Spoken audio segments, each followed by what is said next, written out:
அஸ்ஸலாமு அலைக்கும் ஃப்ரெண்ட்ஸ், எல்லோரும் எப்படி இருக்கீங்க? அல்ஹம்துலில்லாஹ் நாங்கள் எல்லோரும் நல்லாயிருக்கோம். நீங்களும் நல்லா இருப்பீங்கன்னு நினைக்கிறேன். நான் இன்றைக்கி வீடியோவில் செய்ய போகிற ரெசிபி என்னென்னா, இன்றைக்கி மல்லி சட்னியும் நான் தக்காளி சட்னி தாங்க செய்ய போகிறேன். ஹோட்டல் ஸ்டைலில் நல்ல ஒரு சூப்பரான டேஸ்ட்டில் இன்றைக்கி செய்யலாம். வாங்க எப்படி செய்யலாம்னு பார்க்கலாம்.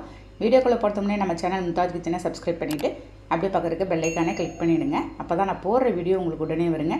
ஃபஸ்ட்டு நான் இப்போ மல்லி சட்னி கொத்தமல்லி சட்னி செய்ய போகிறேங்க. அதுக்கு ஒரு பேனை ஸ்டவ்வில் வச்சுருக்கேன். நான் இதுக்கு ஒரு 4 ஸ்பூன் இருக்கும். நான் பியூர் கடலை எண்ணெய் சேர்த்துருக்கேங்க. எண்ணெய் நல்லா ஹீட் ஆனதும் ஒரு அரை ஸ்பூன் நான் கடுகு பருப்பு சேர்த்துடலாம். ஒரு சின்ன துண்டாக இஞ்சி நறுக்கி போட்டிருக்கேங்க. இந்த இஞ்சியில் காரம் இருக்கும். நம்ம ஃபஸ்ட்டு அது எல்லாத்தையும் அந்த எண்ணெயிலே நல்லா பொரிய விட்டுடலாம். பாருங்கள், இந்த மாதிரி நல்லா கொஞ்சம் பொரிஞ்சதும் ஒரு பச்சை மிளகாய் நான் கீறி போட்டுக்கிறேன். ஒரு அரை கப்பு தேங்காய், துருவிய தேங்காய் அதோடு சேர்த்துடலாங்க. நம்ம அந்த தேங்காவை நம்ம இந்த எண்ணெயில் வதக்கி போடும்போது உங்களுக்கு 2 நாள் வச்சு சாப்பிட்டாலும் இந்த மல்லி சட்னி அவ்வளோ தூரம் சூப்பரான டேஸ்ட்டில் இருக்கும். பாருங்கள், நல்லா உங்களுக்கு கொஞ்சம் பொன்னிறமாக வர வரைக்கும் இந்த தேங்காய் நம்ம இந்த எண்ணெயிலே வறுத்து எடுத்துடணும். அதுலேயே ஒரு 6 காஞ்ச மிளகாய் போட்டு நல்லா வதக்கிட்டு இருக்கிறேங்க. நல்லா உங்களுக்கு வதங்கி வந்துச்சுன்னா உங்களுக்கு டேஸ்ட்டு நல்லா அருமையான டேஸ்ட்டில் இருக்குங்க.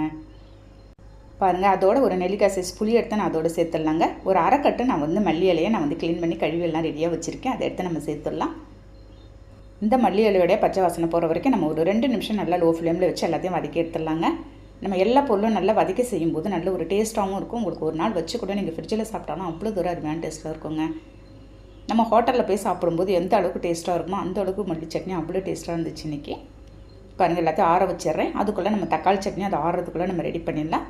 இன்னொரு வானலில் ஸ்டவ்வில் வச்சு ஒரு 2 ஸ்பூன் நான் எண்ணெய் போட்டிருக்கேங்க. இந்த எண்ணெய் நல்லா ஹீட் ஆனது ஒரு 3 காஞ்ச மிளகாய் ஃபஸ்ட்டு அந்த எண்ணெயில் நம்ம வறுத்து எடுத்துடலாம். பாருங்கள், அதே நல்லா வறுத்துட்டேன். ஒரு 3 வெங்காயம், ஒரு 2 தக்காளி, பழமான தக்காளியை எடுத்து நறுக்கி போட்டிருக்கேங்க. ஒரு சின்ன துண்டாக இஞ்சி, ஒரு பச்சை மிளகாய் நம்ம சேர்த்துடலாம். உங்களுக்கு காரம் எந்த அளவுக்கு காஞ்ச மிளகாய் தேவை அதுக்கு தகுந்த மாதிரி நீங்கள் சேர்த்துக்கலாம். இந்த 2 சட்னியோட தோசை இல்லாட்டி ஒரு சாஃப்டான இட்லியோடு நீங்கள் சாப்பிடும்போது சான்ஸே டிஃப்ரென்ஸ் அவ்வளோ தூரம் அருமையான டேஸ்ட் இருந்துச்சு.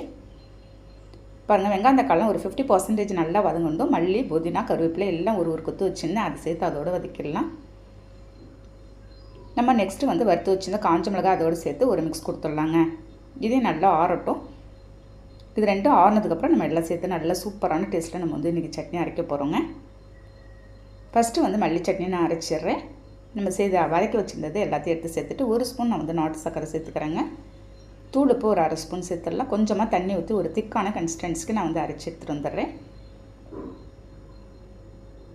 பாருங்கள், நம்ம நாட்டு சர்க்கரை சேர்த்து செய்யும்போது உங்களுக்கு புளியோடு அந்த நாட்டு சர்க்கரையோடு சேர்த்து சாப்பிடும்போது அவ்வளோ சூப்பராக இருக்கும் சட்னி. பாருங்கள், இந்த அளவுக்கு ஒரு திக்காக அரைச்சி ஒரு பவுலில் ட்ரான்ஸ்ஃபர் பண்ணிடுறாங்க. நம்ம இந்த சட்னியை தாளிக்கலாம் எதுவுமே தேவை கிடையாது. நம்ம ஏற்கனவே எண்ணெயில் கடுகு பருப்புலாம் போட்டு தாளிச்சிருக்கோம். அதனால் இதை அப்படியே தொட்டுக்கலாம். நம்ம ஒரு சாஃப்டான இட்லிக்கு சான்ஸாக டிஃப்ரென்ஸ் அவ்வளோ அருமையாக இருந்துச்சு. நெக்ஸ்ட் இந்த இந்த தக்காளி சட்னியை எடுத்து சேர்த்து எல்லாத்தையும் அரைச்சிடலாம். நம்ம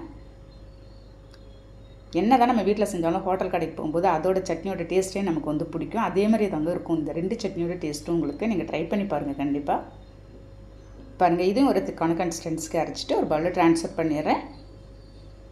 அவ்வளோதாங்க. அந்த தண்ணியை மட்டும் கொஞ்சமாக ஊற்றி கடுகு பருப்பு கருவேப்பிலை மட்டும் போட்டு நான் தாளிச்சிட போகிறேங்க. 2 சட்னிக்கு இன்றைக்கி ஒரு கிறிஸ்பியான நான் மொறுமொறுன்னு ஒரு கீ ரோஸ்ட்டு தான் சுட்டுருக்கேன் இன்றைக்கி. அவ்வளோதாங்க, சூப்பரான ஹோட்டல் ஸ்டைலில் ஒரு 2 சட்னி இன்றைக்கி ரெடி பண்ணியிருக்கேன்.